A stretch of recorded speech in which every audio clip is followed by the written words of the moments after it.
La riposte, c'est vous. Donnez au poste.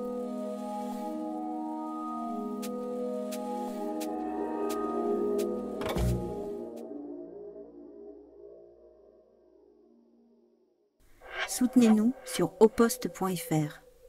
Amis du café, amis de la police et de la domination, et pourfendeurs de la domination policière, bonjour.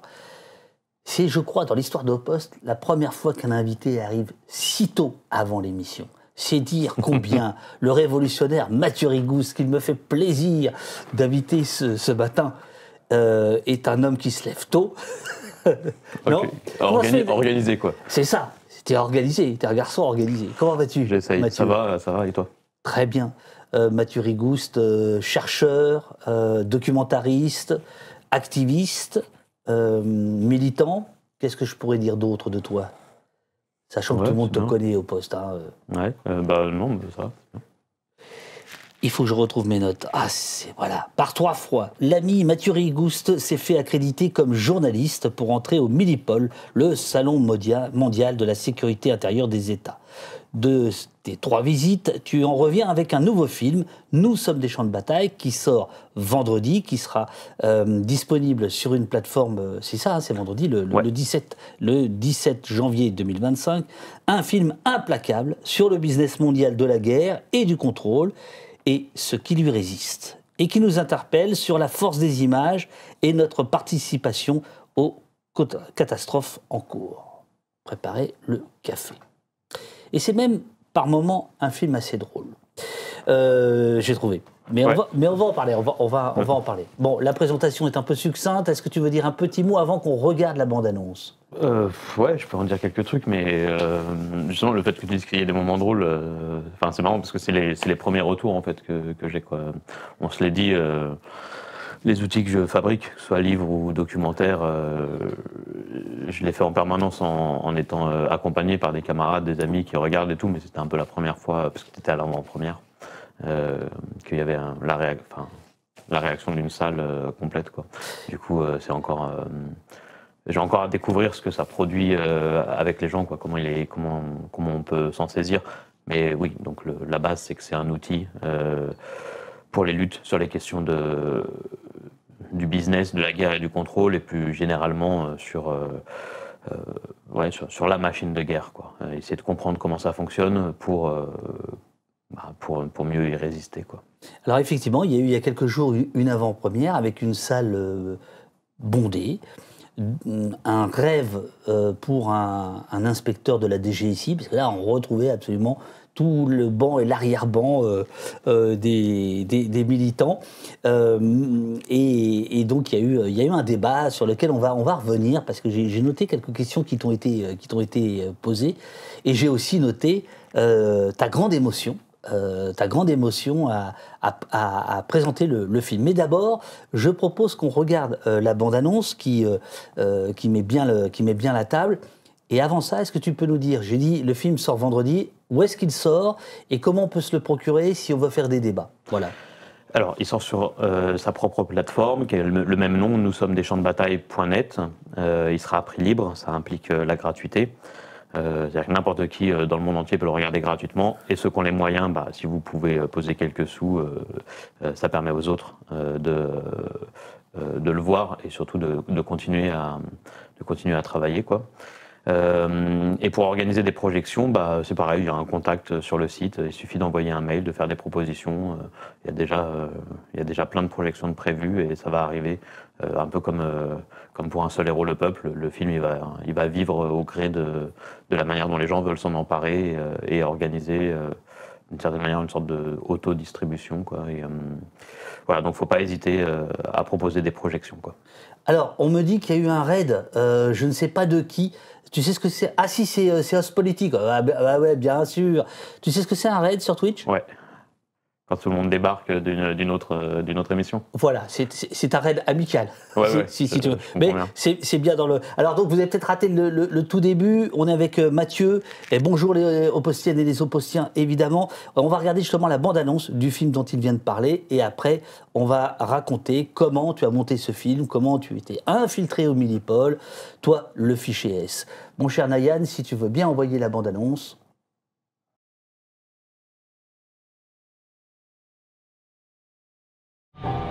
Depuis le début des années 2000, j'enquête sur le système sécuritaire tout en participant aux luttes sociales. Et pour cette raison, j'ai été fiché par les services de renseignement français.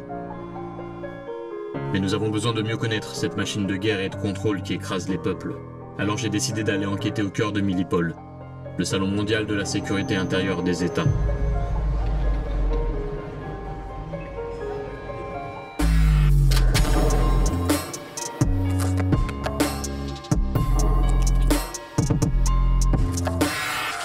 Et lui, c'est l'un des dirigeants du J4, le lobby des industriels de la défense et de la sécurité, un peu comme le boss final. Je veux dire, est-ce que l'utilisation de certains matériels en sécurité intérieure permet d'ouvrir des marchés à l'export? Oui. À partir du moment où ces matériels, on les estampille validés par le ministère de l'Intérieur, etc., ça aide. Soit fichier S, les rentrés là. Et ils veulent faire de la haute sécurité. Non, mais ils sont fatigués, ceux-là. Fatigués. Ce qui porte les activités de Nexter, c'est le partenariat de confiance qui est en place avec les forces françaises, notamment avec l'armée de terre depuis très longtemps. Mais pourquoi est-ce qu'il y a encore des bases militaires en Afrique? Il y a l'intérêt de la France là-dedans, rien que par rapport à ses armes, de les utiliser déjà dans ces pays-là. Et en plus, contre nous, ici, la population. Et on sait très bien que ce n'est pas toute la population qui est concernée. The police switched to new weapons, tear gas bombs and concussion grenades. Toujours pousser plus loin notre volonté d'équiper les forces avec des armes aujourd'hui qui vont couvrir à la fois les fusils d'assaut de précision, mais aussi notre gamme de produits non létaux comme le flashball. C'est ce qui explique les guerres impérialistes, quoi. C'est un laboratoire d'essai avant que ça va à l'extérieur. C'est des marchés qui sont en croissance, aussi bien en France que partout dans le monde. Et là, je peux traiter un individu là-bas, hein. Voilà. Et nous, quel rôle jouons-nous dans ce système? Et s'il passe par nous-mêmes, est-il notre ennemi intérieur? Peut-on lutter contre lui avec les mêmes armes, au risque de lui ressembler? La lutte nous transforme, nous change. On ne supporte plus l'injustice. On peut nous voir forts et tout ça, mais on se bat contre nous-mêmes. Lorsqu'on prend la parole, on a l'impression d'être habité, d'être en transe. Au fond de nous, c'est une bataille. Et à un moment donné, on se dit, il est où le sable qui va faire arrêter cette machine, tu vois? Pour comprendre ce qui est à l'œuvre et comment tout ça fonctionne, nous allons enquêter ensemble. Voici une carte des rouages et un plan d'évasion.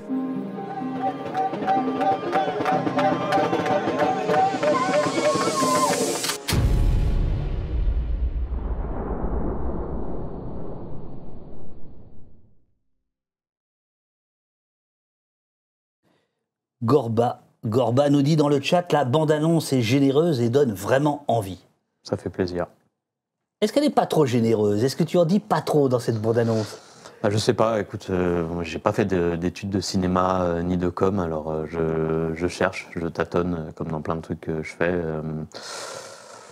Bon, il y a d'autres gens qui disent qu'elle est efficace aussi. Bah, l'idée de toute façon, c'était un peu de donner la porte d'entrée, quoi, d'essayer de dire un peu de quoi ça va parler, mais en même temps, comme tu l'as vu, tu sais aussi qu'il y a plein de choses dont la bande-annonce ne parle pas. Absolument, bien sûr. Et auquel, a priori, on ne s'attend pas. Mais c'est marrant parce que justement, ça fait quelques jours là, que j'ai plein de retours. C'est les premières fois où tu as un regard un peu sur ce que tu as fabriqué et sur ce que ça produit, quoi. Et voilà, je les prends en compte, quoi. Genre. Je suis trop fier d'avoir participé au financement, nous dit Jimmy Fox. Ouais, ça donne envie, nous dit Diolo. Efficace, nous dit Georges Habitbol, le grand Georges Abitbol qui est là. Il y a la baguette marxiste qui te demande comment tu sais que tu es fiché. Bah, pour ça, allez voir le film. C'est vrai que je le raconte dedans. Je pourrais le raconter si les gens s'intéressent. Bah, tu peux le savoir pendant certains contrôles policiers, ça dépend. En fait, ils n'ont pas tout le temps accès, mais ils peuvent se donner l'accès. Sinon, dès dans un aéroport, dès qu'on sort d'Europe, on est mis de côté par la PAF à l'entrée, à la sortie, qui contacte le Valois. Et donc là, on a en général un agent de police qui vient nous demander ce qu'on fait, où on va, quand on rentre. Enfin, ça dépend un peu de l'ambiance, quoi. Et donc voilà, tu le sais comme ça. Et puis après, moi, je me suis fait tabasser par la police en 2013. Et du coup, pour couvrir les violences policières, ils ont porté plainte contre moi, comme ils le font de manière systématique. Et du coup, et donc pour me criminaliser, quoi, pour me faire passer pour quelqu'un dont il fallait absolument il fallait le défoncer. Ils ont mis la fiche S dans le dossier, donc j'y ai accès. Enfin, du coup, j'ai la fiche S en tant que telle, quoi. Voilà, et tu racontes ça dans le film, et notamment, pour ceux qui ne les connaissent pas, il y a des photos de toi sur ton lit d'hôpital après le tabassage, parce que c'est un sale tabassage, quoi. Je veux dire, c'est pas une claque. Voilà, c'est un sale tabassage. Alors, je dis on m'a mis la tête dans les murs, menotté à l'intérieur du commissariat central de Toulouse, dans un couloir où il y a des caméras, où il y a tous les bureaux des officiers de police judiciaire qui ont tous entendu, tout le monde le savait, tout le commissariat le savait. Et bien sûr, la police n'a jamais été inquiétée. J'insiste juste dessus pour se dire que, pour se redire que les violences policières, c'est pas un truc accidentel, c'est pas un dérapage. Il y a quelque chose qui est structurel et systémique, qui est organisé, quoi, qui répond à d'un fonctionnement institutionnel, quoi.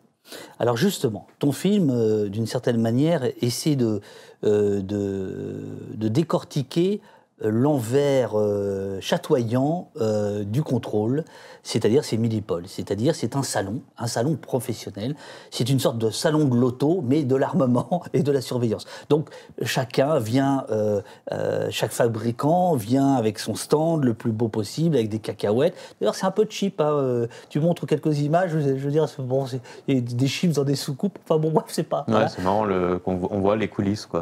On voit les coulisses, évidemment il y a des hôtesses en mini-jupe qui sont louées, on peut dire ça comme ça, pour l'occasion. On peut en parler. La structure genrée du salon est super intéressante aussi. Enfin, vraiment, on y voit, en termes de classe, de race, de genre, on y voit la conjugaison des différents rapports de domination, vraiment à différents niveaux. Si tu as envie, Mais vas-y, Mathieu, c'est toi... Non, mais c'est un des trucs sur lesquels on revient rarement, mais effectivement, les femmes occupent une place particulière dans le salon. Elles sont en général, effectivement, sur les stands de présentation, elles sont en tailleur. Elles sont là pour, on dirait, décorer les armes et puis pour attirer l'utilisateur final. Des fois, elles ont des postes de communicantes aussi.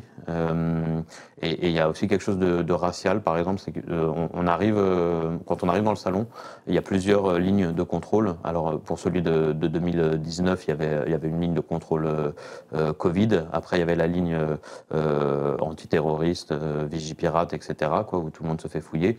Et après, il y avait une ligne où on vérifie les badges d'accréditation. Et là, c'était que des personnes noires, et donc les femmes noires étaient là, après elles disparaissent complètement, donc voilà, sur cette dernière ligne de contrôle, quoi.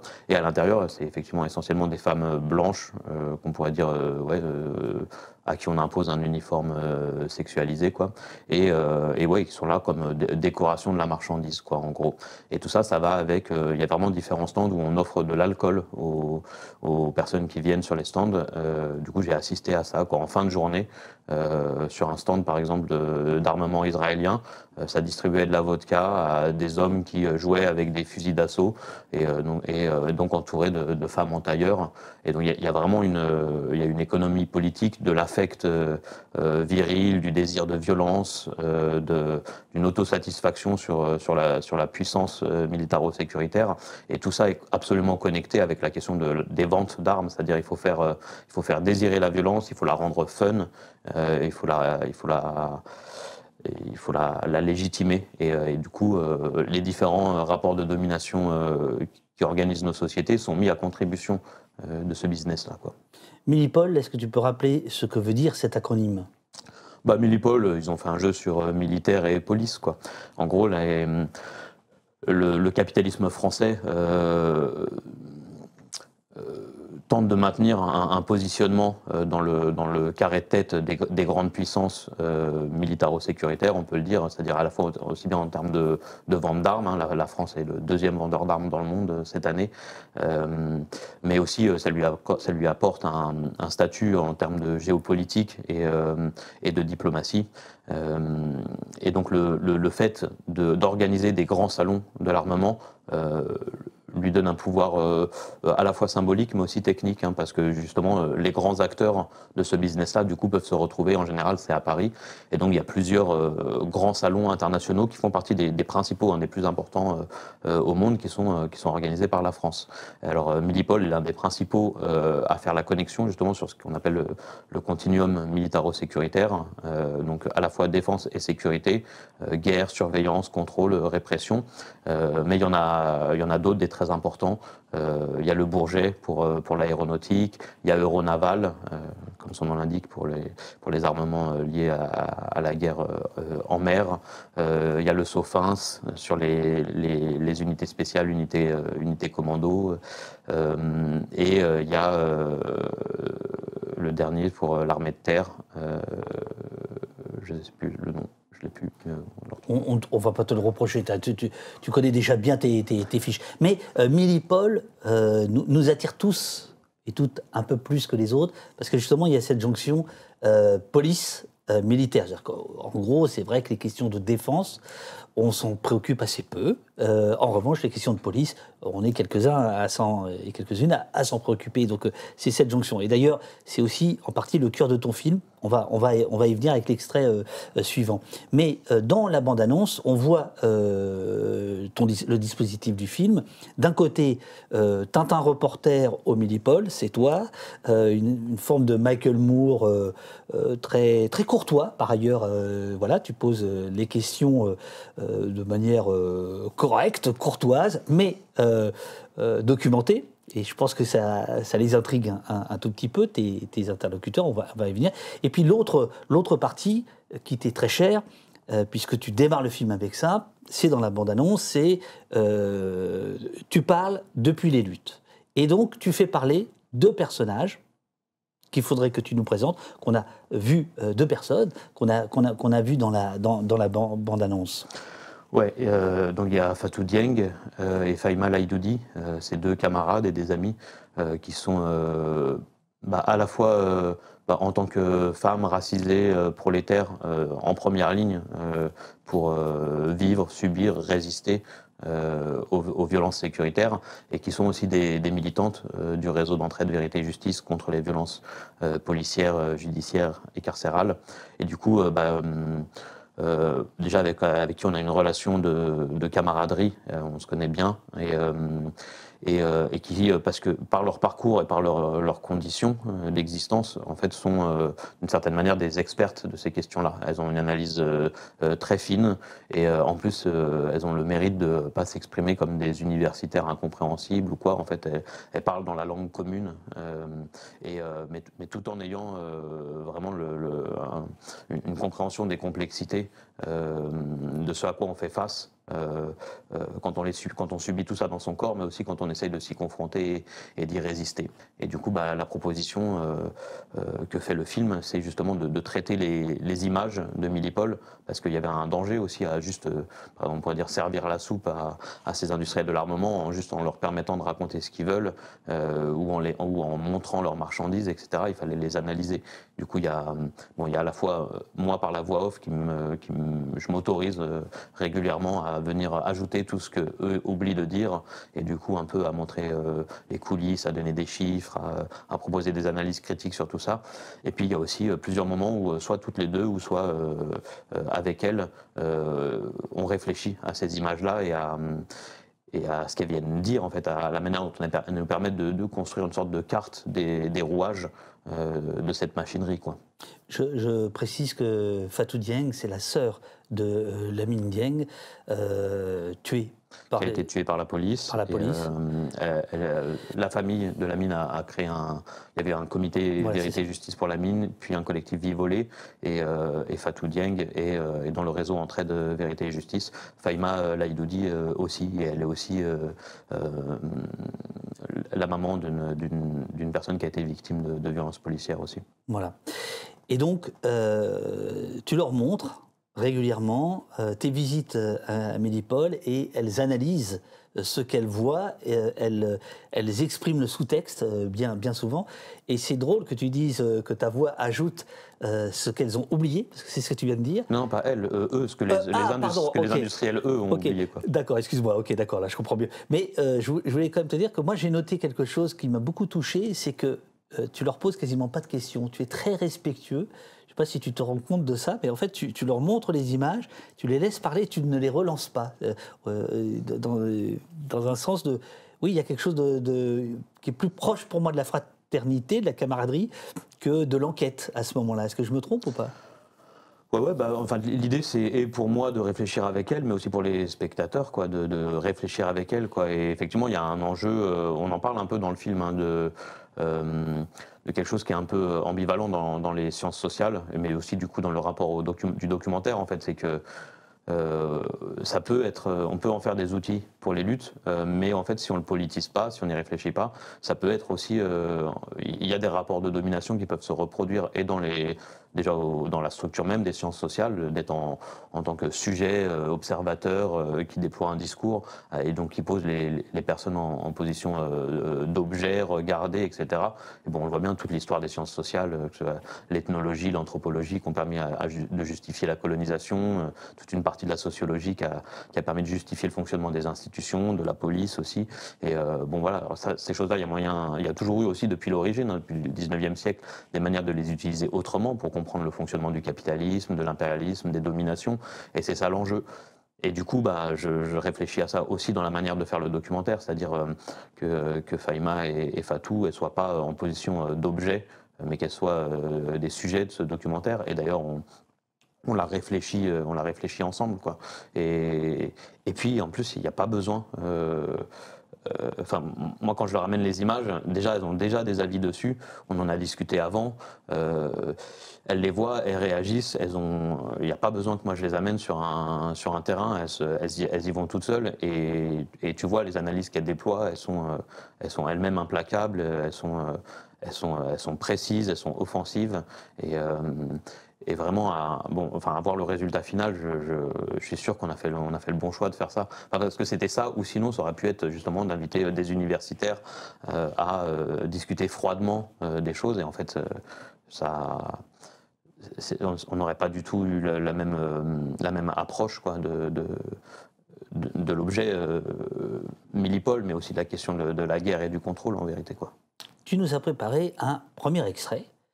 C'est monsieur Gérard Lacroix, qui est un peu ton ami, il faut quand même le dire. On sent qu'il y a une véritable complicité. Il regarde ta caméra avec gourmandise. Peux-tu nous le présenter quelques secondes? Je te connais évidemment. Les amis, je te connais. Si vous êtes que juste en audio, il y avait des sourires dans ma voix. Hein. Les gens te connaissent. Je pense que les gens... Oui.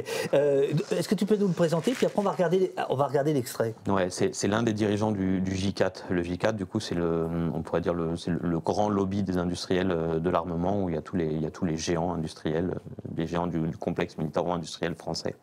Et du coup, quand on dit lobby, il ne faut pas voir ça comme une sorte de pieuvre extérieure qui aurait mis la main sur l'État, mais c'est vraiment... C'est une institution qui est au cœur, en fait, du fonctionnement étatique et en fait qui fait le lien entre la grande industrie militaro-sécuritaire et et les espaces dans l'État où se décident les budgets, se passent les commandes, la recherche et le développement, etc. Et effectivement, le film commence directement avec lui. On voit dans la bande-annonce, on se dit c'est presque le boss final, mais c'est ça, c'est quasiment c'est quelqu'un qui a énormément de pouvoir, qui est une personne très très importante de ce point de vue-là. Et ben oui, il est détendu, mais d'ailleurs on voit dans le film la plupart sont détendus face à la caméra.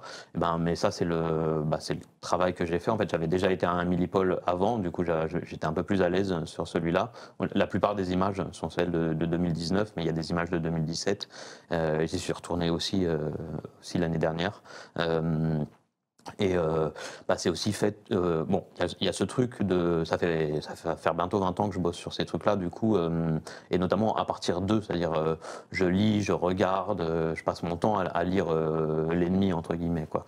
Et du coup, je connais leur langue. Mieux que ça, tu passes dans les lignes ennemies, parce que ton premier bouquin, L'ennemi intérieur, c'était 3 ans de travail, je crois. Non. C'était la suite de la thèse, mais effectivement, j'avais passé 3 ans dans les archives de l'armée, à l'intérieur de l'école militaire. Sur les Invalides. Ouais, je veux dire, au cœur du cœur. Et là, tu vas à Millipol. Ouais, c'est ça. Marrant, c'est marrant parce qu'il n'y a pas grand monde qui fait le lien entre ça, mais je sais pas, avec certains camarades on appelle ça de la magie sociale, tu vois, c'est un truc entre le culot et un peu d'audace, et puis aussi de jouer avec les codes sociaux, quoi, et puis aussi avec des trucs, je jouais avec aussi dans les interstices des rouages, quoi. À l'école militaire je suis toujours entré légalement, à Millipol je suis entré légalement. Et voilà, et donc je joue sur le fait que j'y entre comme journaliste, mais je suis aussi journaliste dans certains aspects de ce que je fais, quoi. Et donc j'ai pas truqué mon accréditation, quoi. Et voilà, je mets un costume, je fais un peu un effort, quoi. Mais par contre, j'y vais en leur parlant leur langue, et du coup, et je les amène sur le terrain que moi je les amène à raconter des choses que pour la plupart je sais que ça fonctionne comme ça. Après, j'ai quand même appris des choses à chaque fois, mais je les y amène, eux considèrent que je suis un journaliste sécurité-défense, ils diraient. Et en fait, je suis un journaliste, effectivement, sur ces questions-là, mais de manière critique, quoi. Et donc c'est vrai que lui, mais tous ses collègues, d'une certaine manière, ont l'impression d'être dans un entre-soi, et du coup nous délivrent, expliquent aux spectateurs le fonctionnement général de ce système-là de manière très détendue. Et ça, effectivement, tu me confirmeras, mais je ne crois pas qu'il y ait d'images de Millipol comme ça avant ça, parce qu'on avait un peu des images de l'intérieur, mais en général étaient un peu volées comme ça. Ou des fois on a des militants qui sont entrés et qui vont faire un peu de leur rentre-dedans, quoi, en mode « Ah, vous êtes responsable de ça », etc. et se font expulser immédiatement. Où là, l'idée, c'était de rester et d'aller piller du savoir en faisant en sorte qu'eux nous le donnent, quoi. Démonstration par l'extrait. Est-ce qu'il y a un concept équivalent à Combat Proven pour la sécurité intérieure ? Je veux dire, est-ce que l'utilisation de certains matériels en sécurité intérieure permet d'ouvrir des marchés à l'export ? Oui. À partir du moment où ces matériels, on les estampille, validés par le ministère de l'Intérieur, etc., ça aide. Maintenant, je ne suis pas totalement enthousiaste dans ma réponse, parce qu'il y a des freins qui subsistent dans le cadre du maintien de l'ordre. Ce qu'on appelle en France la gestion démocratique des foules. Maintien de l'ordre, ça fait, peut-être un peu dépassé, mais enfin avec le terme exact, politiquement correct pour vos auditeurs ou spectateurs, c'est gestion démocratique des foules. Vous avez confiance dans l'avenir pour le secteur ? Ah oui. Oui. Puis, oui. Waouh. Et c'est surtout qu'il était ancien préfet. Ces postes-là, de toute façon, c'est des anciens préfets. Sur leur CV, ils ont tous à peu près, sont tous passés par le même endroit, quoi. Ils ont d'abord obéi aux ordres sans broncher. C'est ce qui explique les guerres impérialistes, quoi. Fahima Laïdoudi et Fatou Dieng sont mes camarades dans les luttes contre les violences sécuritaires, depuis longtemps déjà avant que des policiers me tabassent, me notent et me jettent la tête contre les murs d'un commissariat en 2013. Elles ont une connaissance intime du problème et une analyse fine issue de la pratique. Gestion démocratique des foules, le chat est en extase devant cette phrase. Alors, ce Gérard, tu dis, il est à l'aise. Moi, je trouve qu'il y a quand même un côté média training, c'est-à-dire qu'il y a quand même, de mon point de vue, quelque chose d'artificiel dans sa réponse, mais c'est quand même un moment de bravoure. Et tu disais, juste avant qu'on regarde l'entretien, je sais où je veux les emmener. Et là, en fait, tu veux l'emmener sur cette idée de preuve, de tampon, d'estampille, qui revient assez souvent dans le film, qui est pour toi extrêmement importante. Est-ce que tu peux en dire un peu plus ? Oui, c'est ce qu'on appelle le combat proven, du coup approuvé sur le champ de bataille, et qui est un concept militaire. Hein. Et en fait, c'est une des questions que j'ai posées à plusieurs des industriels, mais donc lui étant un peu un des grands patrons, c'est une question qui l'intéresse énormément. Et c'est aussi à travers ça, que je l'amène sur ce terrain-là. Et du coup, je ne sais plus si on l'entend dans l'extrait, mais en gros, je lui demande est-ce qu'il y a un concept de combat proven pour la sécurité ? Et en fait, eux, ils rêvent de ça. Qu'il y ait effectivement. Et en fait, c'est ce qu'ils mettent en place en réalité. Le salon, l'ensemble du salon, le sous-texte du salon, c'est de pouvoir dire, regardez, toutes ces marchandises ont effectivement été combat proven, ont été approuvées sur le champ de bataille de la sécurité intérieure. Et donc je pose à peu près cette question-là, tourner quasiment de la même manière à chaque fois à tous les industriels, et effectivement tous répondent de la même manière. Et on le voit d'ailleurs aussi parce qu'il y a un moment, comme tu l'as vu, il y a des industriels israéliens aussi avec lesquels j'ai discuté et qui ont la même stratégie, c'est-à-dire en fait de pouvoir doter son propre État de ces dispositifs marchandises, que l'État les utilise en répression, en surveillance, dans un modèle de guerre coloniale pour l'occupation et la guerre génocidaire en Palestine, et qu'une fois qu'un État en est doté, ça ouvre la porte à la possibilité de vendre à l'export à tous les États du monde, mais aussi à d'autres industriels, à des armées privées, à des agences de sécurité privées. C'est-à-dire que ça ouvre un marché bien, bien plus grand. Et du coup, ça veut dire qu'il y a même des industriels qui vont avoir un enjeu, en gros, commencer par vendre à son État et même à créer des situations dans lesquelles c'est possible de vendre et d'utiliser ces armements-là. Ça va être un enjeu majeur pour développer leur stratégie d'accumulation de profits. Et donc là, on voit vraiment que les différents industriels sont... c'est pas juste, il me confirme ce que je dis. Hein, lui, par exemple, je ne sais plus si on le voit dans l'extrait là, mais lui, je ne m'attendais pas à ce qu'il me dise. En fait, lui, il me dit oui, mais c'est encore pas assez. Il me dit oui, mais on a encore... l'État nous pose encore quelques contraintes.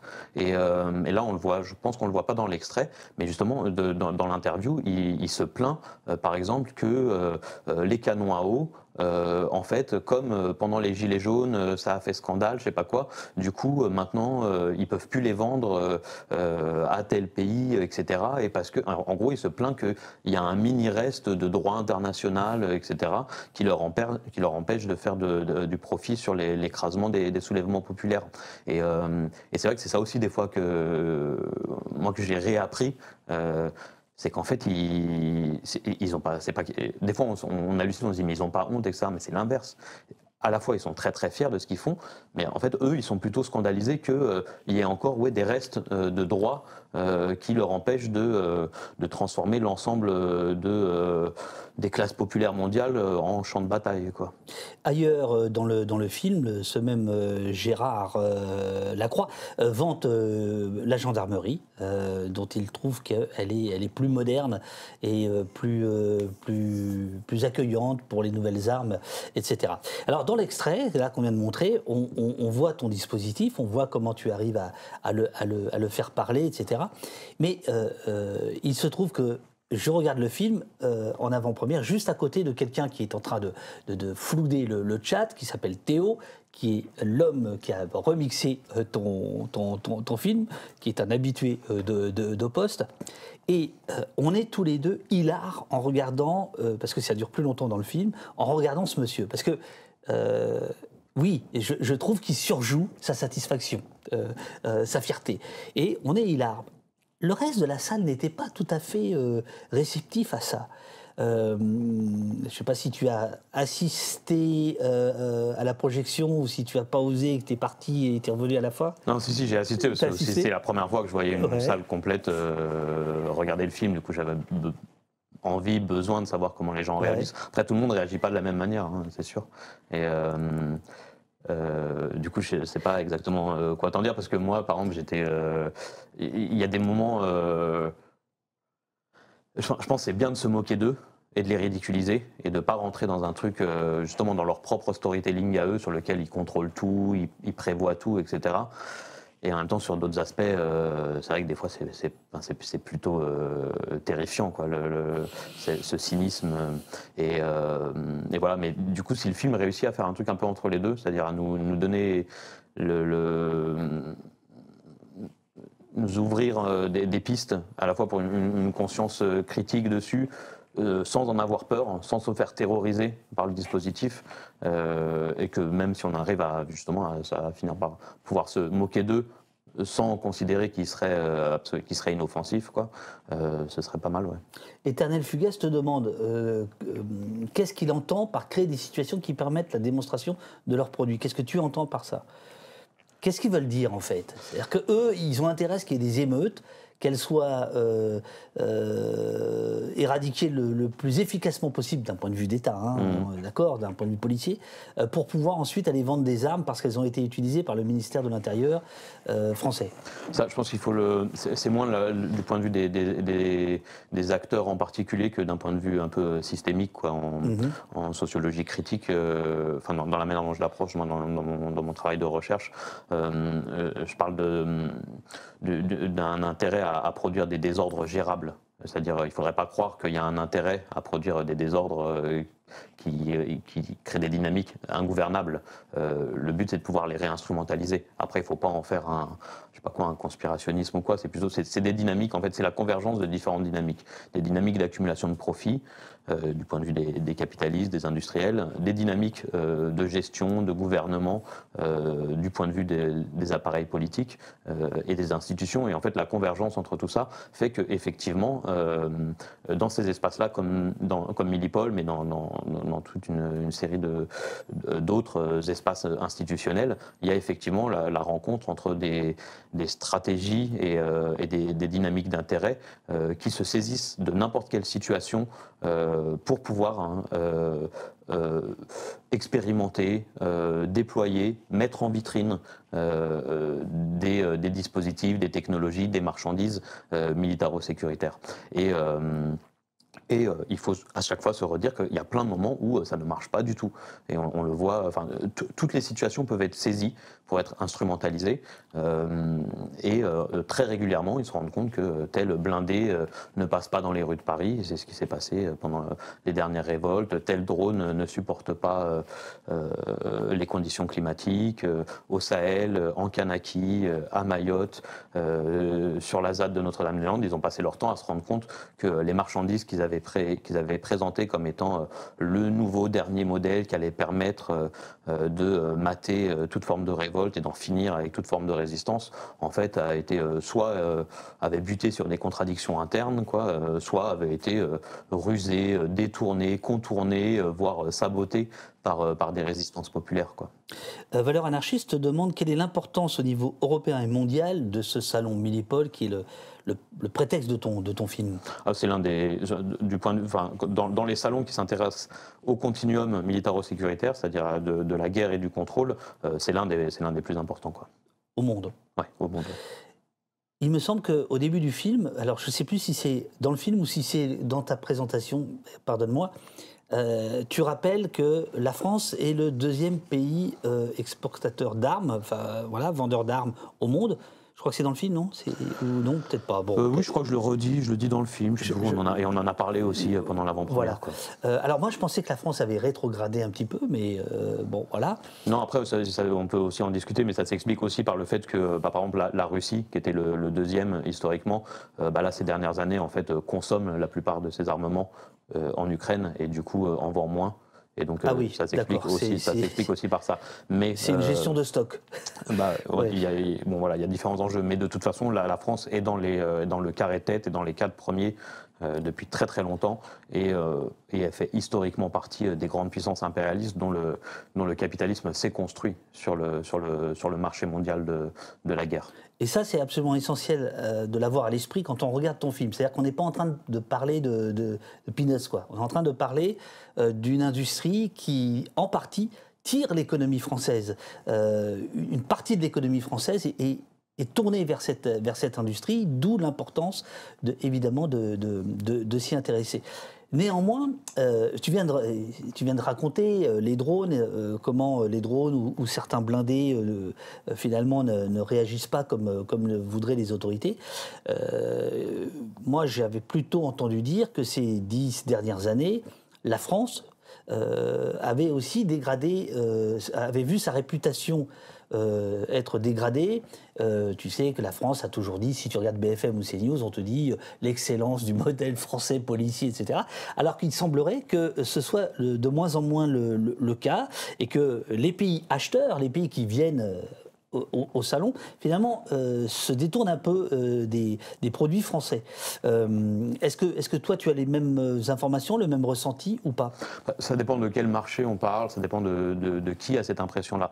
De toute façon, l'excellence française en maintien de l'ordre, c'est une mythologie depuis l'origine, hein, et qui tire notamment en partie, qui prend racine notamment dans la guerre d'Algérie, quoi, où effectivement la France a, comme tu le sais bien, développé à la fois une doctrine contre-insurrectionnelle particulièrement radicale et qui a fait sa renommée, mais aussi rénover des armements. Qui a été exporté notamment en Amérique du Sud. En Amérique du Sud, mais comme on en parlera peut-être une autre fois, mais je sors un livre à la Fabrique en avril qui s'appelle La guerre globale contre les peuples, et où du coup je fais une analyse. Voilà qu'il va falloir refaire un rendez-vous alors. Okay. Voilà, global et de la longue durée de ça, et où du coup on voit que effectivement la doctrine française joue un rôle de colonne vertébrale dans la globalisation sécuritaire et dans le redéploiement de la contre-insurrection comme système de gouvernementalité globale. Et dans la guerre d'Algérie, du coup, la France aussi réagence des dispositifs. C'est les premières fois que des hélicoptères, jusque-là, vont être utilisés d'abord pour déplacer des blessés, puis en fait vont être utilisés en contre-guérilla pour pouvoir intervenir d'abord dans les maquis, mais aussi après en zone urbaine.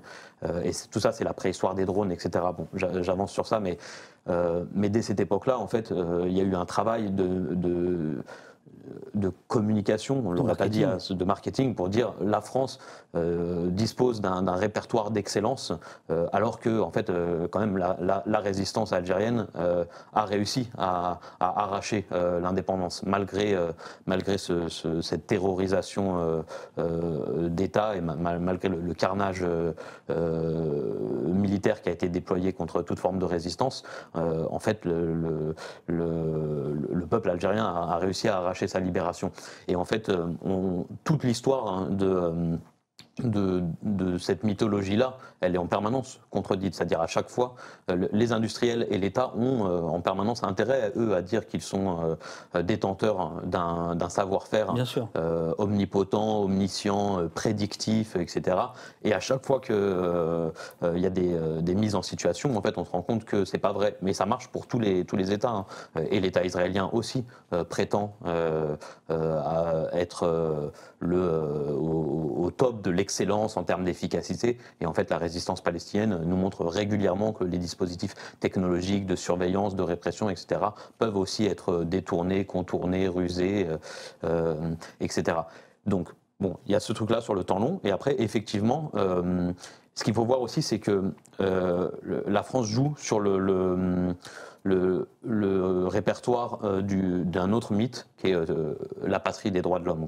C'est-à-dire que quand un État veut se doter de nouveaux matériels qu'il va utiliser contre sa propre population, c'est intéressant pour lui de dire « Ah oui, mais on a acheté des armes françaises, les armes de la patrie des droits de l'homme. Donc vous n'allez pas pouvoir nous accuser d'être une dictature, d'être un régime autoritaire, etc. Parce que regardez, on se finance chez les Français. » Donc ces choses-là existent toujours. Et puis il y a effectivement le monde entier assiste en permanence au fait que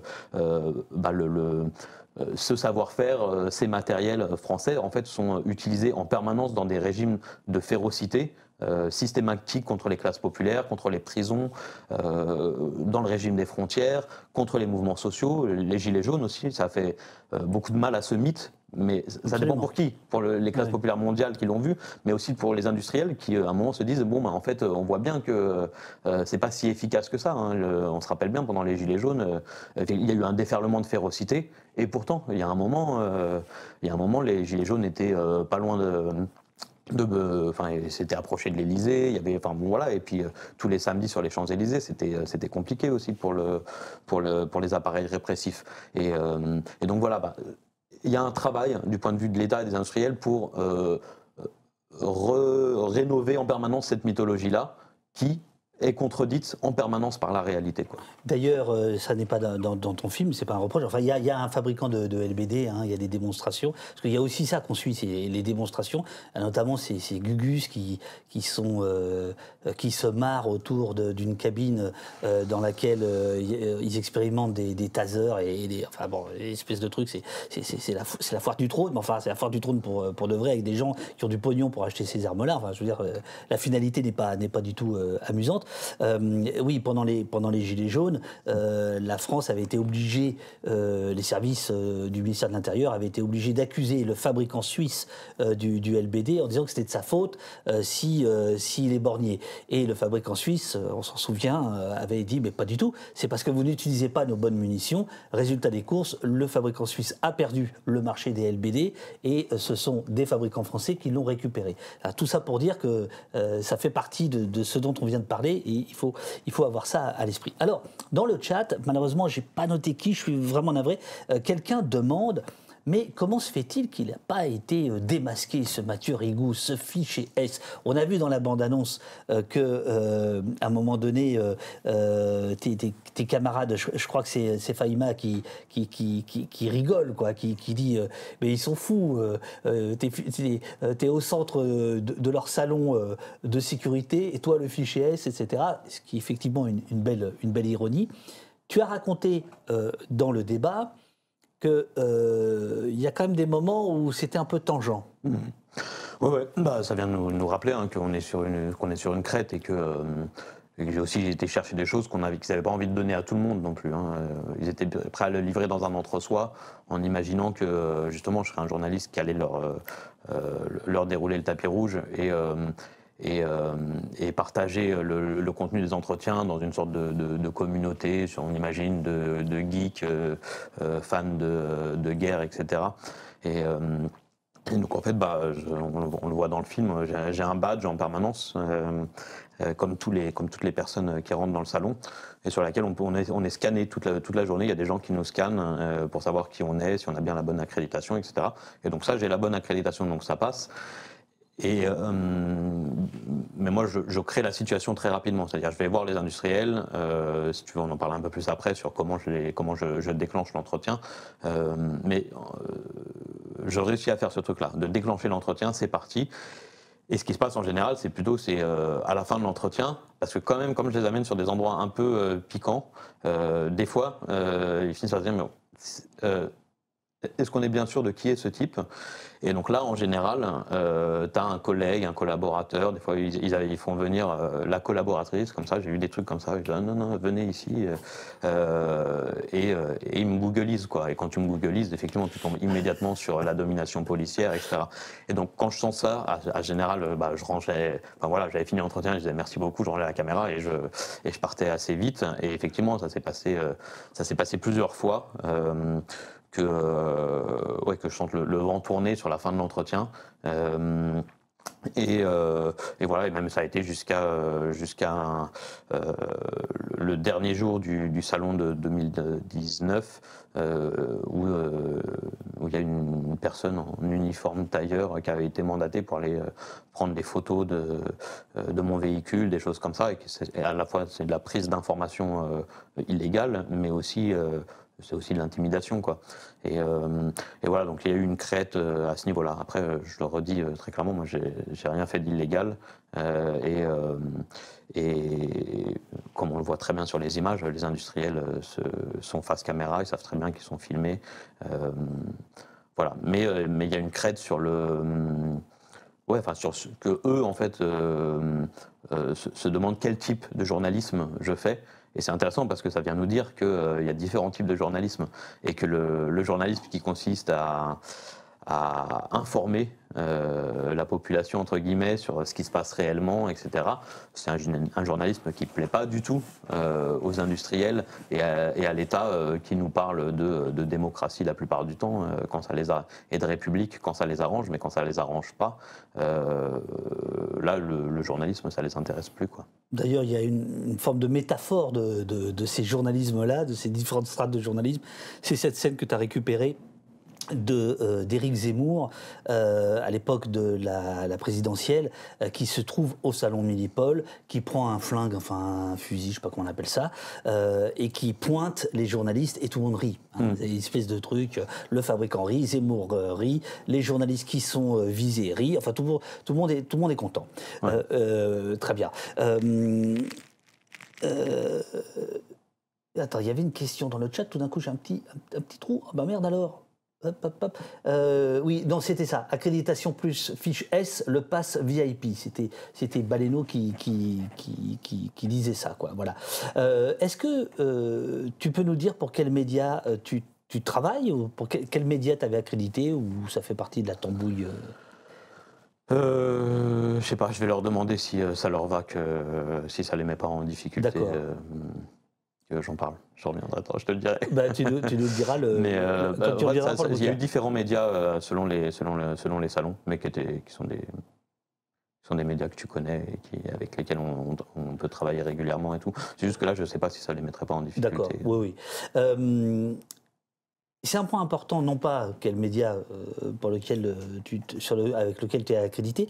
En revanche, pour toi, ça justifie ce qui est au fond de toi, je crois, c'est que tu penses que dans chaque rouage, il y a des interstices dans lesquels on peut se glisser. Et donc, ton film est un peu essayer de déployer cette idée-là. C'est-à-dire que ne pas croire que le ministère de l'Intérieur, que ces fabricants d'armes, que les archives de la gendarmerie seraient tout à fait imprenables. Il y a des moyens de se glisser pour essayer de démonter la mécanique. Voilà.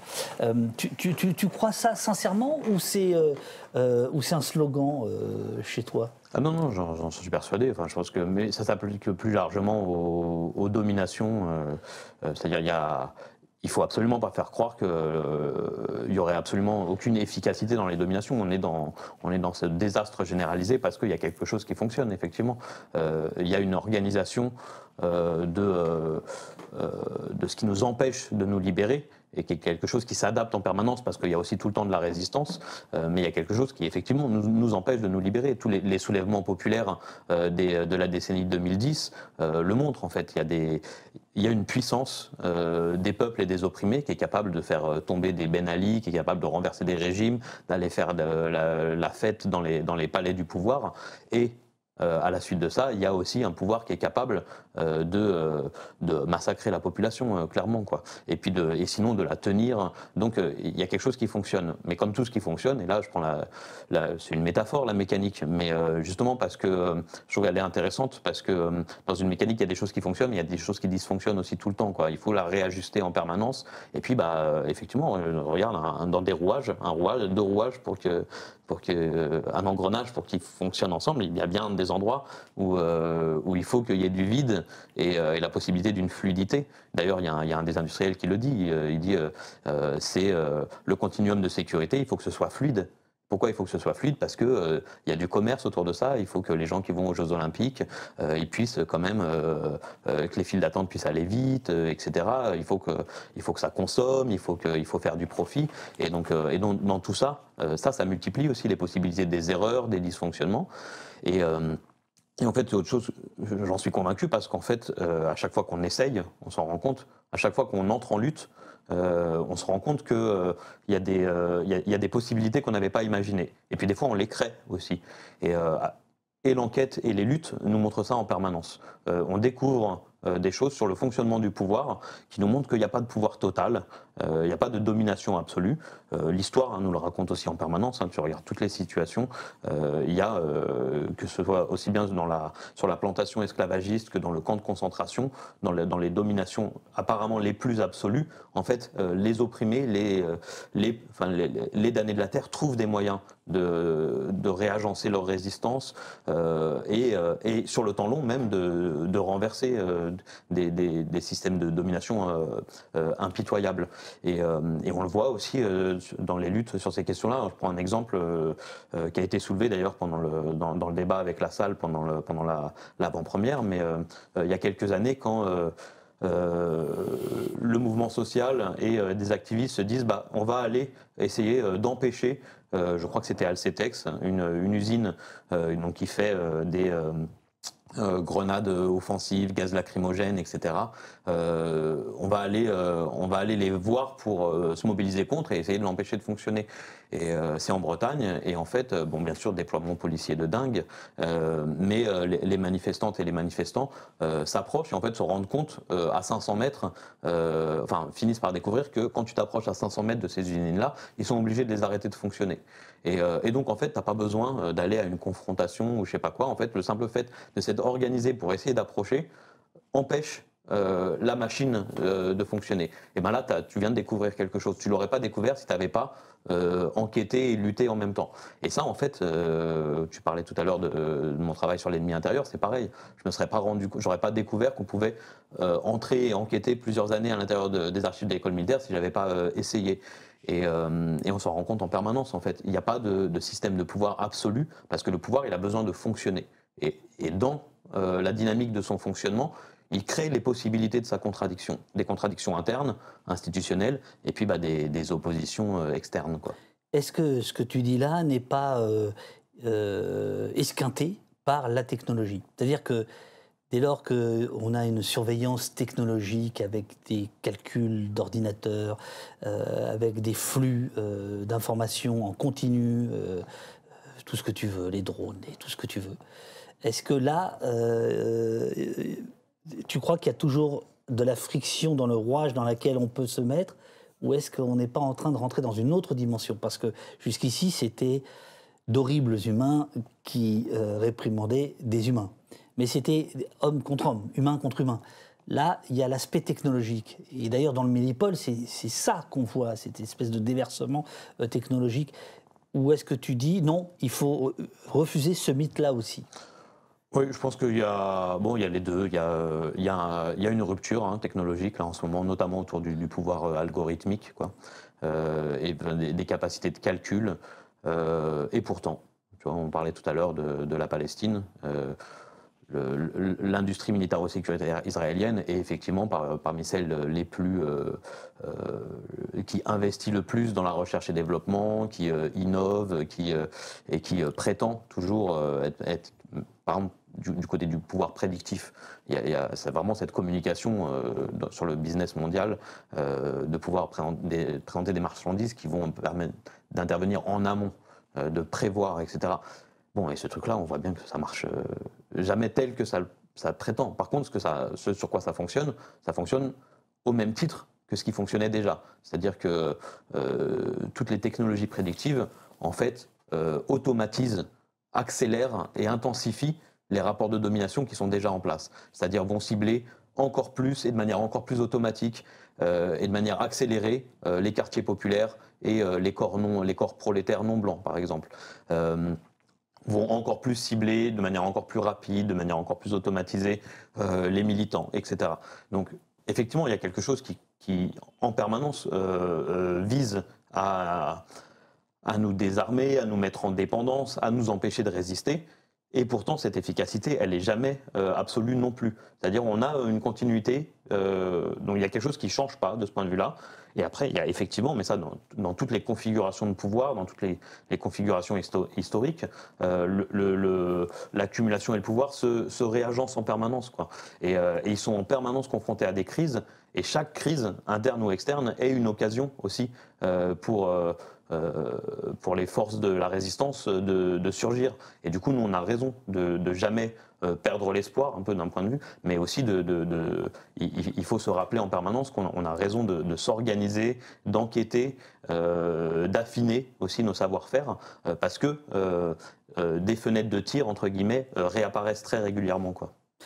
Second extrait qui démarre sur un sujet qui t'est cher, c'est la France-Afrique, c'est le continuum des ex-colonies à la métropole d'aujourd'hui. Je propose qu'on regarde et on débriefe juste après. Et comme ça, tu peux prendre un petit peu d'eau si tu veux. Ça marche.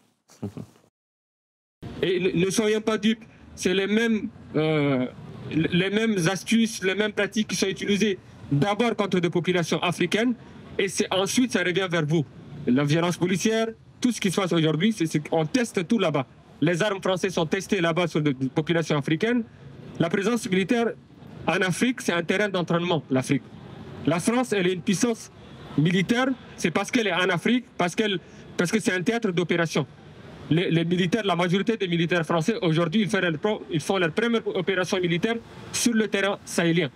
Donc c'est quelque chose de très important à souligner. Deuxième des choses, il y a des intérêts économiques et géostratégiques dans la zone. Voilà, mobilisez-vous, s'il vous plaît. Est-ce que vous pouvez nous présenter Nexter? Alors, Nexter, donc, c'est un systémier intégrateur français qui est le leader de la défense terrestre en France. Donc, nous produisons toute une gamme de produits allant des véhicules blindés, donc le Charnout, comme le Charles Leclerc, les véhicules de combat d'infanterie, et passant par des systèmes d'artillerie. Nous avons également développé depuis quelques années une activité robotique, la robotique militaire, avec une gamme de petits robots, les Nerva, qui sont aujourd'hui en dotation dans l'armée de terre, dans le cadre du programme Scorpion, et nous développons de nouvelles gammes de robots, notamment des robots nuls, voire des robots armés. Oui, le RAID, à ce robot-là, le GIGN, la BRI, enfin quasiment toutes les unités d'intervention. En fait, il équipe quasiment toutes les unités d'intervention en Allemagne, en Autriche, en Suisse. Globalement, on en a dans quasiment tous les pays.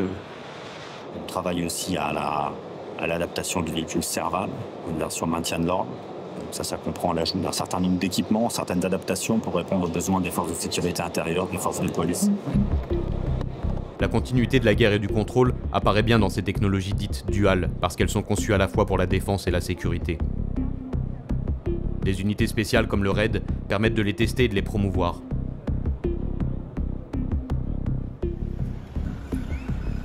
Pendant les révoltes pour Naël en 2023, ces unités ont par exemple servi de vitrine pour de nouveaux blindés.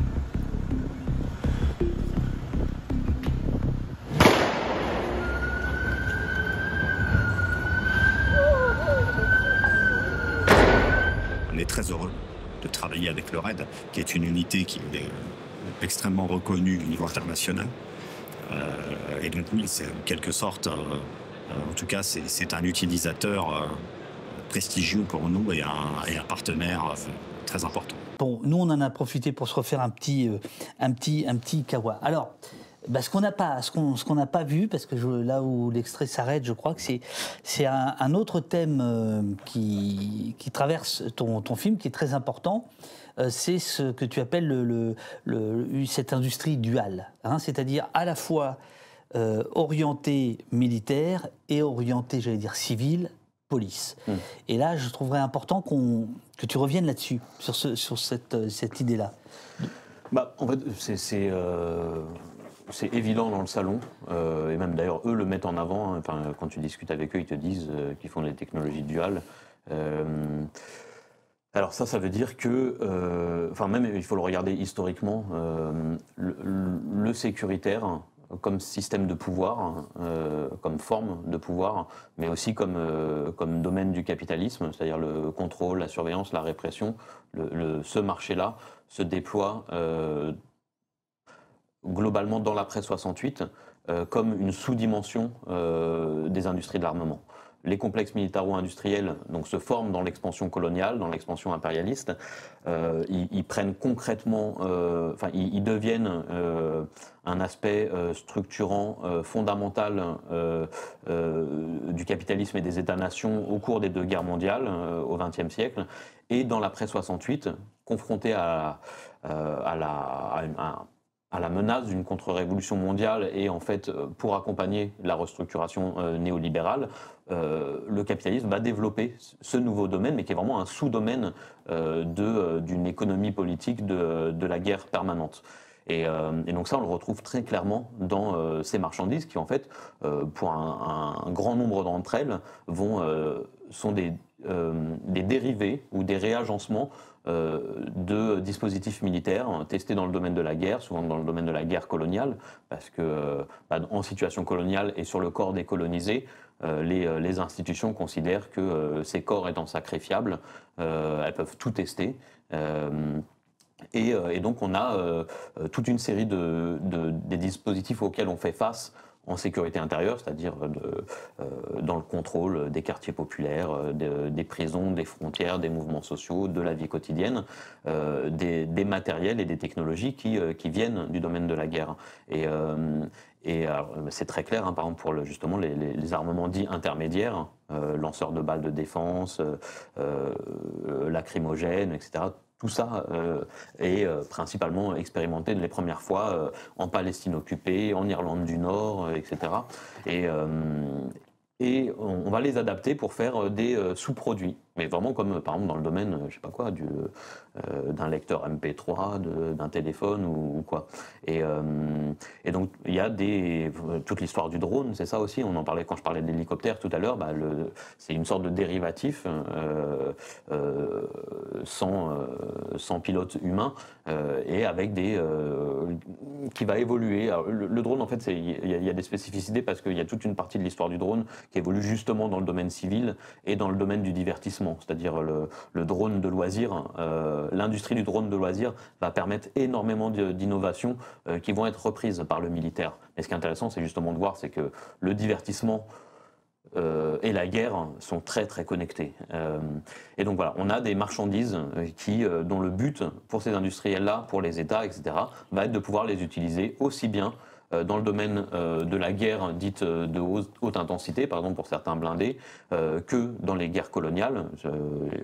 On l'a déjà un peu abordé, mais les blindés qui ont été vus à Notre-Dame-des-Landes, qui ont été vus, d'autres blindés qui ont été vus dans les répressions des révoltes pour Naël, c'est des blindés qui ont aussi été déployés en Kanaki, à Mayotte, des choses comme ça. Et donc il y a une volonté de pouvoir utiliser ces marchandises. Leur armement n'étant pas forcément exactement le même. Exactement. Hein, en métropole, il n'y a pas de fusil dans la tourelle, me semble-t-il. Hein, il y a des lanceurs de LBD, des choses comme ça. En revanche, ailleurs, il peut y avoir une mitraillette. Exactement. C'est aussi ça. C'est là où on voit que ça. Dual. C'est ça le dual. Le dual, c'est à la fois le pouvoir, d'un point de vue commercial, de pouvoir les réagencer, pouvoir mettre toutes sortes de choses dessus, un canon à eau, des lanceurs de balles de défense, ou de l'armement lourd, une mitrailleuse, etc. Mais ça vient nous rappeler aussi que c'est la possibilité de pouvoir passer dans leur langage à eux, du maintien de l'ordre au retour à l'ordre. Le retour à l'ordre, c'est notamment pour la gendarmerie, c'est le fait de pouvoir ouvrir le feu. Et ça, il ne faut jamais oublier ce truc-là, c'est que en cas de crise majeure, comme ils disent, c'est-à-dire un soulèvement populaire qui menace de renverser l'État, la gendarmerie, l'armée, ont toujours été utilisés contre la population, et ces armements-là le seront aussi. C'est évident, et on l'a vu pendant les Gilets jaunes, on a eu utilisation un petit peu, assez peu au final, parce qu'ils n'ont pas eu tant besoin que ça, mais ils ont testé le fait d'utiliser Sentinelle à un moment, et puis pour l'instant on est surtout dans un moment où le pouvoir montre ça. Il montre ses blindés, il montre ses appareils de violence militaire, mais il le montre bien pour dire qu'il est capable de s'en servir. Et on l'a vu justement tout au long de la décennie 2010. Tous les États qui ont menacé d'être renversés ont déployé des matériels et des savoir-faire qui relèvent de la guerre contre les peuples. Et tout à fait à l'opposé, si je puis dire, il y a un autre régime d'image dans ton registre d'image dans ton film. Ce sont des manifestations contre les violences policières, contre les violences d'État, etc. Notamment une qui m'a beaucoup touché, on est à Sarcelles, c'est la famille Dibo qui réclame les vidéos de la mort de leur frère parce qu'il était sur une moto. Une voiture de police le percute. Des images vidéo existent. Les caméras de la ville de Sarcelles, me semble-t-il, enregistrent le moment, on va dire ça comme ça. Et ces vidéos ne sont jamais montrées. Et puis, il y a une manifestation. Et soudain, dans cette manifestation, à laquelle Au Poste assistait en direct. D'ailleurs, je crois qu'il y a une petite trace. On te voit. On me voit, ouais, c'est rigolo. Je voulais te demander pourquoi tu mets ce genre d'image. Et par ailleurs, j'en profite pour glisser que tu mets un extrait du film d'Hugo Simon, qui était venu dans ce canapé, parler de son film Frère, qui est justement un des frères d'Ibo. Pourquoi tu as senti le besoin de mettre ce genre de moment, de scander ton film par ce genre de moment?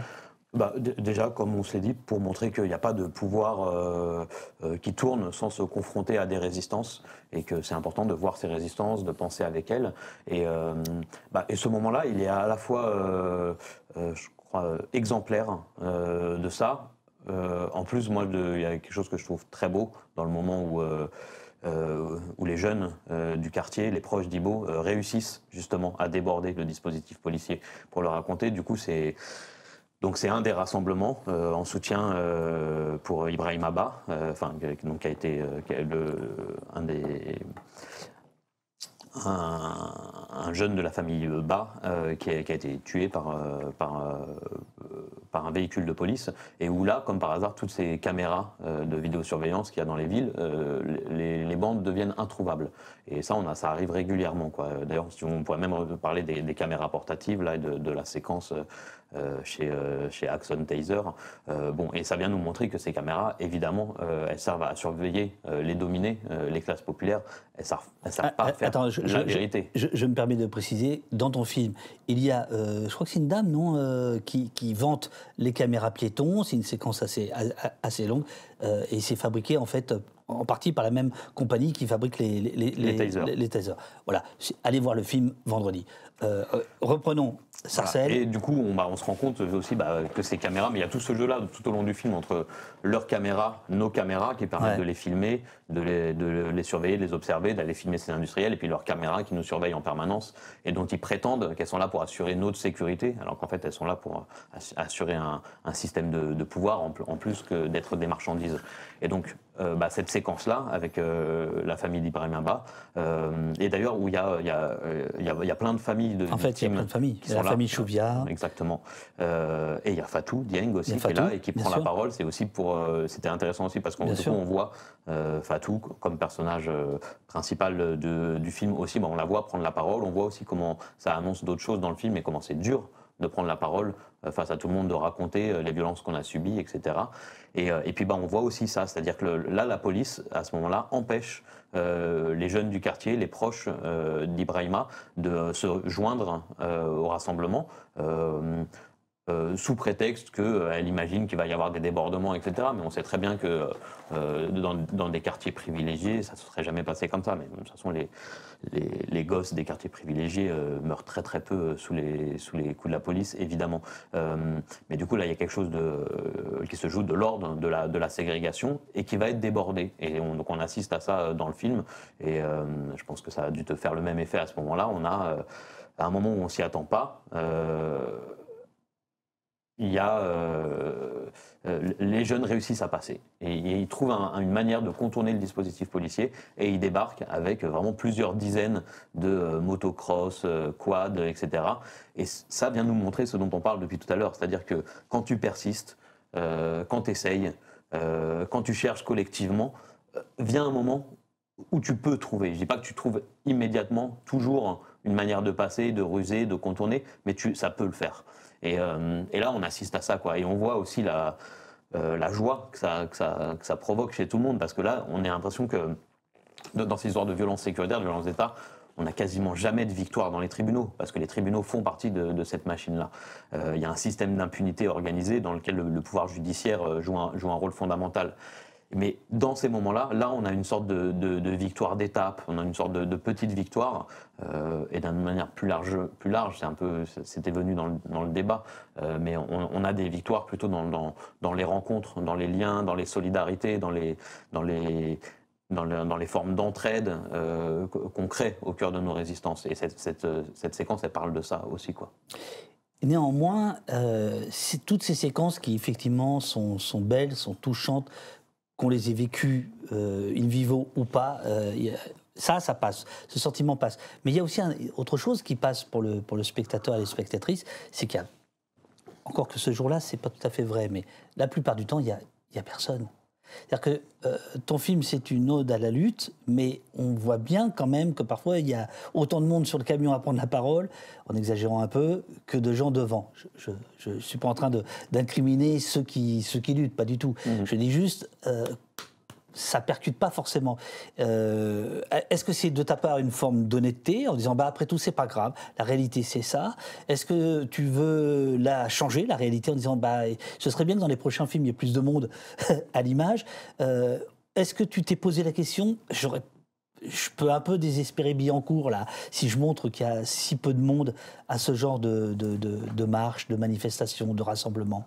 Moi j'ai l'impression que c'est la même chose en fait, c'est que oui, si on lutte pas du tout, il y a très peu de gens qui vont venir, il n'y a que les proches qui viennent. Et en même temps, il y a des choses qui ont changé ces 10, 15 dernières années, même si on prend sur 20, 30 ans, en fait, les luttes contre les violences d'État, elles ont créé des choses. Tu le sais bien, par exemple, maintenant, le sujet violence policière existe dans les médias, et il n'est pas arrivé comme ça, il a été imposé par les luttes. Et on voit, et alors, bien entendu, ça n'a pas changé grand-chose au fonctionnement des violences d'État. Mais ça oblige à se repositionner, etc. Et en fait, ça dépend. Il y a des années, il y avait moins de monde. Des fois, il y a plus de gens, justement, quand il y a un travail d'organisation qui est fait. Moi, j'ai l'impression que ça vient quand même, encore une fois, nous montrer que la lutte, ça paye. Et ne pas lutter, de toute façon, on ne peut pas gagner ou changer les choses si on ne lutte pas. Alors, de l'autre côté, on ne va pas se raconter que c'est facile. C'est pas facile de lutter. C'est aussi ça que raconte le film. C'est pas facile personnellement, c'est pas facile dans sa vie, c'est pas facile dans ce à quoi on se confronte. Par contre, il y a des choses qui fonctionnent. Et sans doute qu'il n'y a pas d'autre solution que de s'organiser entre exploités, entre dominés, pour essayer de changer les choses. Et ça, là, pour le coup, une sociologie critique, une histoire populaire, nous le montre aussi en permanence. En fait, l'histoire évolue dans une confrontation permanente entre dominants et dominés, où finalement les systèmes de pouvoir sont jamais tranquilles, en réalité. Ça, il faut que nous aussi, on soit capable de le raconter, presque, je dirais, de le célébrer. Il faut que nous aussi, on soit capable de mettre en récit, de se transmettre les moments où on s'est organisé et où on a réussi des choses. Et c'était un peu le travail plus dans Un seul héros les peuples, tu vois, de se raconter des histoires de rupture et de victoire. Mais je pense que c'est un des enjeux importants aussi de l'éducation populaire, quoi, de se montrer, de se montrer qu'on a raison de s'organiser et de lutter, quoi. Ce film est un film sur le temps long, puisque tu vas à trois années différentes au Minipol. J'ai l'impression que l'équipement avec lequel tu tournes n'est pas tout à fait le même, que plus ça va, meilleur est l'équipement. Moi, j'ai été touché par ce que j'appellerais une forme de bricolage parfois dans le film, avec des mises au point qui ne sont pas toujours faites, avec la lumière qui n'est pas toujours, qui est pas respectée dans les règles de l'art. On va dire le point qui n'est pas toujours fait. Moi, ça me dérange pas du tout. Mais est-ce que c'est une façon de montrer l'artisan que tu es? Est-ce que c'est une façon de dire on doit cesser l'esthétique? Est-ce que c'est volontaire? Est-ce que c'est involontaire? Comment tu as... Là, c'est un point de vue purement de forme. Non, le truc principal, c'est que moi, je viens pas du monde du cinéma, j'ai pas eu de formation sur ça, je me forme en permanence sur le terrain, mais comme plein de gens dans tous les domaines, quoi. Donc là, techniquement, c'est sûr, on a monté en qualité par rapport à Un seul héros le peuple, mais c'est pas linéaire, comme tu le dis, parce que par exemple, tu vois, il y a plein d'images qui sont faites avec mon smartphone, tu vois, donc alors qu'il y a des images qui sont faites avec un GH5 qui est un super appareil, quoi. Et du coup, il y a des alternances comme ça. Voilà, bon, il y a un truc, je le sais, et en fait, j'ai décidé d'assumer, je m'en fous un peu de ne pas avoir les codes du cinéma, mais c'est vrai que quand tu les as, du coup, tu peux faire exprès de les braver, tu vois. Donc moi, il y a des fois, régulièrement, où je pense que je brave les codes du documentaire sans l'avoir cherché, tu vois. Et après, non, c'est ce que je fais aussi avec les moyens du bord. Hein. Je ne sais pas si on se l'est bien redit, mais c'est un film qui est autofinancé, autoproduit, pour pouvoir faire tout ça. Comme il n'y a pas des masses d'argent pour pouvoir le faire, on n'est pas une grosse équipe. D'ailleurs, il y a essentiellement. Enfin, moi, je filme, je prends le son, je monte, je réalise, et il y a quand même pas mal de camarades qui m'aident autour de ça. Mais on avance avec les moyens du bord, quoi. Et à partir de ça, on fait le choix d'assumer l'esthétique qui va avec, quoi. Et en même temps, on se le redit régulièrement avec les camarades, ce serait bizarre dans tout ça, peut-être que l'image soit parfaite. Et j'aurais pas eu comme dans Un seul héros le peuple, j'aurais pas eu ces entretiens-là si j'avais débarqué avec 3 caméramans, un perchiste, etc. Alors oui, on aurait quelque chose de plus conventionnel, mais on n'aurait sans doute pas le même contenu d'entretien. Et puis, c'est Tancred Ramonet qui me disait ça. À un moment, il me disait, tu fais de la guérilla cinéma ou du documentaire guérilla. Et super, soit. Je fais du documentaire comme un outil pour les luttes, et donc ça se voit ça se voit à l'image. Voilà. Et en même temps, tu as vu le film, il y a aussi un gros travail de montage. Le film est très monté, et il y a une recherche. Moi, je dirais pas esthétique, mais j'essaye que. Moi, je me vois comme un artisan, tu vois. Donc, si ton outil, il est beau, en plus, tant mieux, tu vois. Et je pense que tous les artisans essayent de faire que ce qu'ils fabriquent, ça marche bien, mais aussi que ce soit beau, quoi. Et donc, j'essaye de faire ça. Mais je fais ça avec les moyens du bord, quoi. Et bon, voilà, du coup, ça donne cette espèce de tâtonnement. Et c'est sûr que ça ressemble pas à un documentaire conventionnel. À la fin de l'avant-première, débat dans la salle, alors que des louanges, ah, bravo, merci, etc. Ça, c'est super. Et puis, à un moment donné, il y a une voix qui surgit et qui dit super le film, mais je me sens, j'avais noté, en voyant ce film, on se sent désarmé. Alors, d'abord, je me mets à ta place 2 secondes, tu es devant 400 personnes, je me dis, ah, ça, c'est la question qui est chiante. Je m'en rappelle plus. Mais qu'est-ce que tu dis à ceux qui vont voir le film sur la plateforme nous sommes à champ de bataille.net, qui vont dire à la fin des 90 minutes, qu'est-ce qu'on peut faire, ce sentiment tu as tellement fourni d'informations, de choses, tu as fait une démonstration qu'à la fin, on peut être un petit peu abattu, on va dire. Qu'est-ce que tu réponds à ça? C'est la question qui travaille tout mon travail depuis longtemps, hein, qu'on ne sorte pas de ces recherches-là en mode désespéré ou avec l'idée que le pouvoir, qu'on ne peut rien faire, etc., quoi. Et du coup, je pense que mon esprit a fait le tri dedans, parce que je ne me rappelais plus de celle-là, et je me suis rappelé, en fait, j'ai plus été marqué par plein de gens qui me disaient, bon, ouf, ça va, on en sort avec de l'espoir, on en sort avec de la chaleur, l'envie de combat. Si tu veux, je le tourne autrement. Il y a une très belle phrase qui est un peu un des slogans du film, qui est dans la voix off, « Voici une carte des rouages et un plan d'évasion ». Et en fait, la carte des rouages, on l'a. Le plan d'évasion, je ne suis pas tout à fait certain de l'avoir décelé. Non, mais le plan d'évasion, je pense que c'est ce qu'on se raconte aussi sur les luttes dans les violences d'État. En fait, c'est le chemin, c'est le cheminement. C'est-à-dire qu'on ne sait pas par où exactement on va sortir. Par contre, on sait que en résistant, en s'organisant collectivement, par en bas, on est en train d'élaborer d'autres manières de faire société. Basées sur l'entraide, sur la solidarité, sur des formes de vie horizontales, sans domination. Et c'est ce chemin-là, on le construit en l'arpentant d'une certaine manière. C'est-à-dire, on ne sait pas exactement où et comment on va sortir. Par contre, on sait qu'il faut continuer à chercher des manières de s'organiser et que ça fonctionne, quoi. Et là, la séance dont on se parlait à Sarcelles avec le comité IBO, où les jeunes réussissent à passer, mais en fait, le fait d'avoir réussi à entrer à entrer dans Millipol, faire ses entretiens, à aller au bout, faire un film alors qu'il n'y a aucun financement ni public. Et le financement principal, c'est le financement des gens qui ont soutenu la cagnotte, quoi. Et bon, en fait, on arrive à faire des choses. Alors bien sûr, on n'a pas renversé tout ça, sinon on ne serait pas là à se le dire. Mais pourtant, tous les empires s'effondrent un jour. Donc on a raison de continuer. Mais c'est aussi moi, ma proposition, elle n'est pas là de dire j'ai trouvé le chemin. Elle est à dire on va fabriquer des chemins ensemble. À chaque fois qu'on essaye, on avance. Et ça fonctionne, et il faut se rassurer sur ça. Et justement, il ne faut pas qu'on perde espoir, il faut qu'on le cultive, cet espoir-là, même quand c'est dur. La situation est catastrophique au niveau mondial, de tous les points de vue. Et pourtant, dans le désastre général auquel on fait face, justement, il y a des résistances de partout. Et voilà, il faut qu'on les tisse, il faut... Même s'il y avait une sorte un art populaire de la libération, il faut qu'on y croie, il faut qu'on le célèbre, et voilà.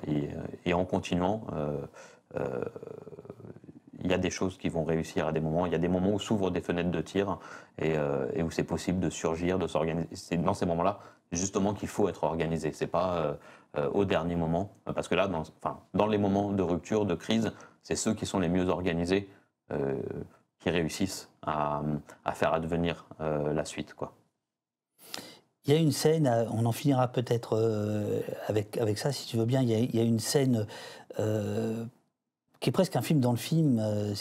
C'est Fahima qui est expulsée de chez elle.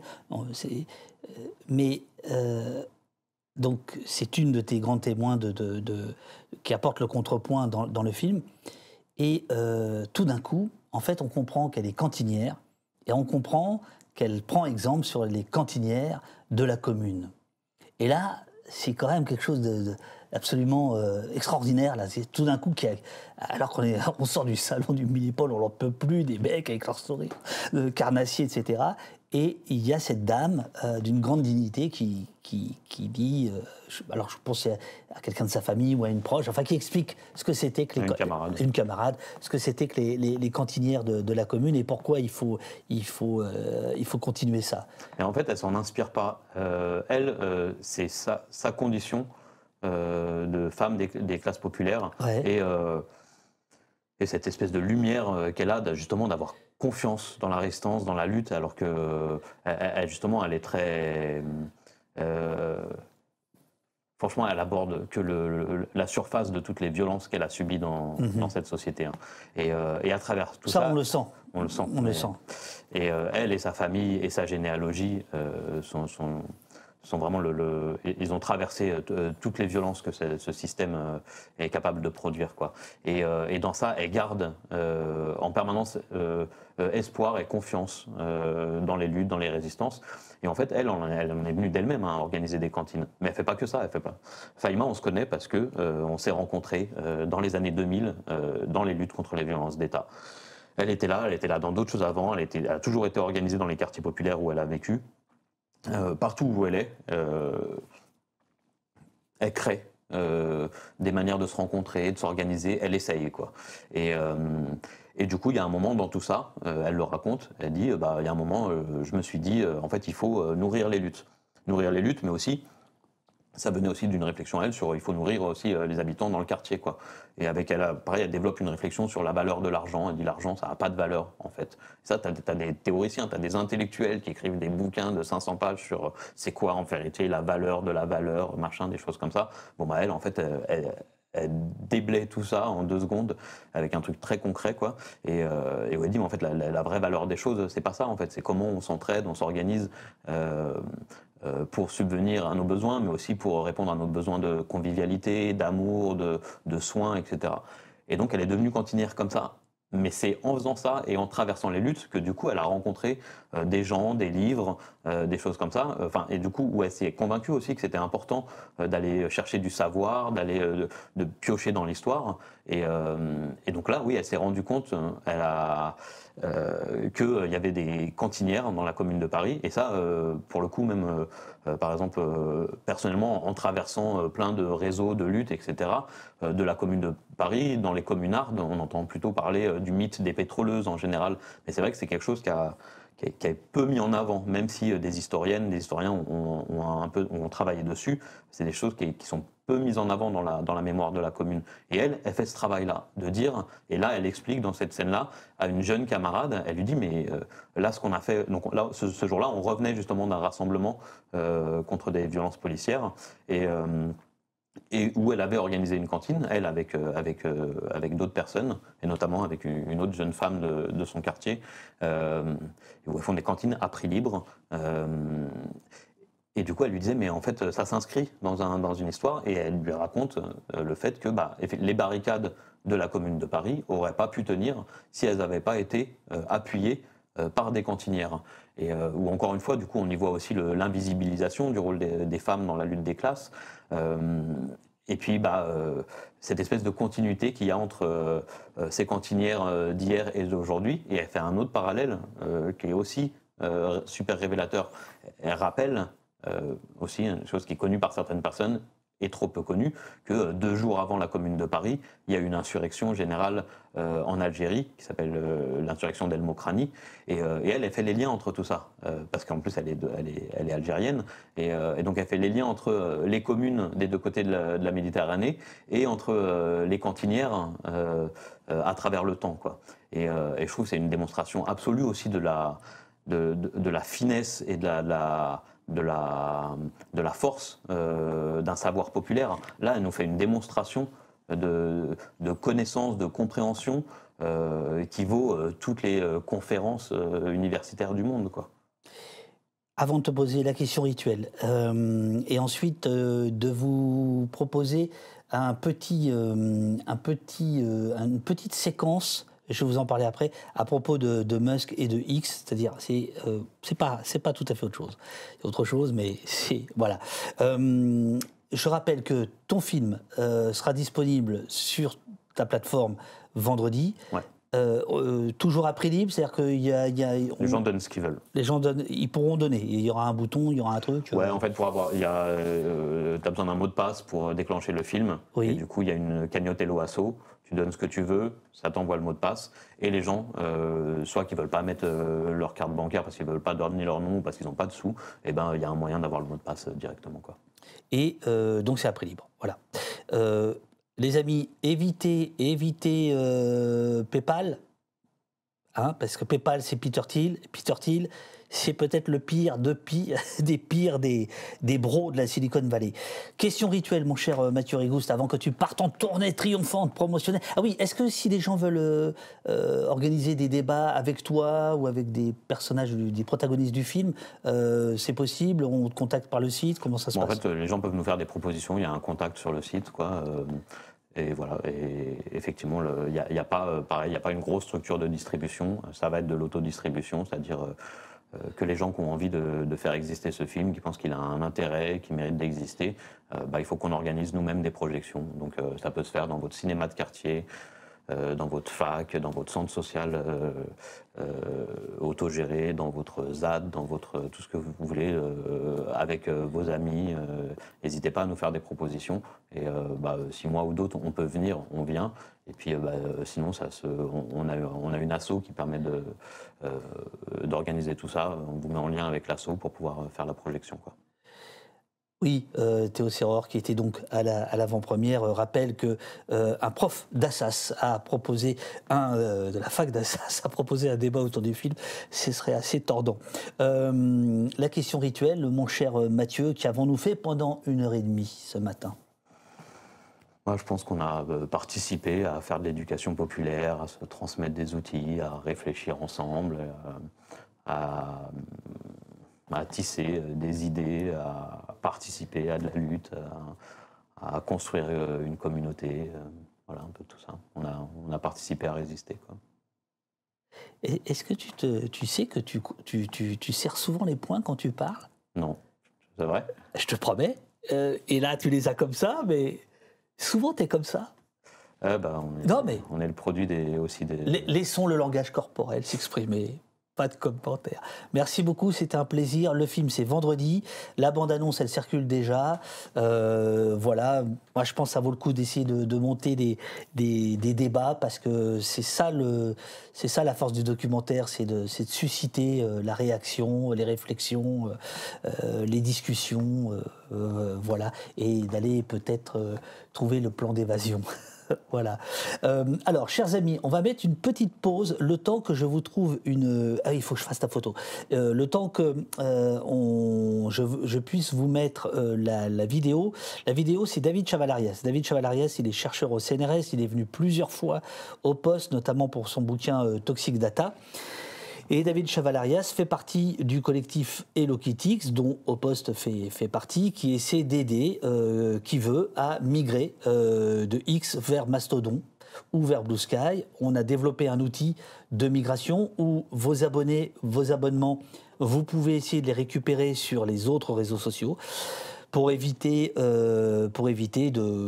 d'alimenter ce réseau social qui est devenu aux mains d'un crypto-fasciste qui, le 20 janvier, sera au gouvernement américain. C'est-à-dire qu'il a une place politique, financière, de propagande et morale absolument insensée, et il faut, de notre point de vue, cesser d'alimenter ce truc-là, quitte à perdre un peu d'audience, et encore. Et justement, David Chavalarias, c'était jeudi dernier, dans une soirée que nous avons organisée, une soirée publique, va démonter, vous allez voir, et il y a tous les arguments, ça va durer 13-14 minutes, va démonter point par point les arguments de tous ceux qui doutent, de tous ceux qui veulent rester sur X, et notamment scientifiquement, il démontre comment Musk trafique l'algorithme pour que ceux qui ne sont pas nos copains, parce que c'est quand même bien ça ce qui se passe, soient largement favorisés et non invisibilisés. C'est Théo qui m'y fait penser là. Il y a une projection, du coup, la première publique à Paris, ce sera le 29 janvier à La Parole Errante à Montreuil, et ce sera suivi d'un débat avec plusieurs collectifs en lutte sur qu'est-ce qu'on fait de tout ça en termes de lutte. Il y aura Urgence Palestine, il y aura la Quadrature du Net, Technopolis, il y aura des gens du réseau Entraide, Vérité et Justice. Voilà, donc c'est un bon moyen de le voir. Et pareil, je suis en train d'organiser le passage sur Blue Sky et Mastodon. Du coup, c'est en dessous de mon Twitter. Je ne sais pas si c'est sur le Insta aussi, mais n'hésitez pas à passer de l'un à l'autre, ça va nous faciliter le passage, quoi. Alors, le drame, c'est que, évidemment, les dernières déclarations de Zuckerberg, qui n'a jamais été un camarade, on est bien d'accord, mais on peut dire qui pouvait globalement, qui offrait une forme de neutralité. Là, je dis ça vraiment avec tous les guillemets d'usage, a basculé de l'autre côté à son tour, et donc il va falloir aussi quitter tous ces trucs, Insta, Facebook, Thread et tout ça. Mais disons que là, il y a une urgence, c'est celle de la politique, de Trump, de Musk, du 20 janvier, et on fait ce qu'on peut pour aider les uns et les autres. Donc on fait une petite pause, mon cher Nayan, et puis je vais aller chercher la vidéo, et on la lance tout de suite après. À part le 29 janvier, tu as d'autres choses ? Ouais, il y en a plein, elles seront annoncées sur les réseaux sociaux. Mais tu peux dire les villes ou pas ?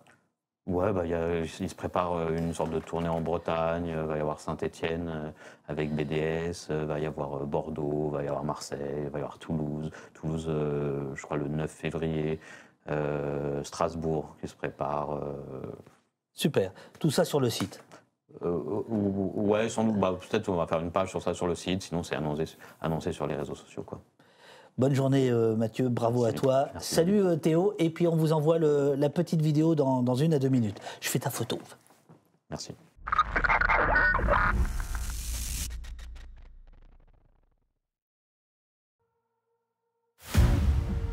La riposte, c'est vous. Suivez la chaîne, activez la cloche, donnez au poste.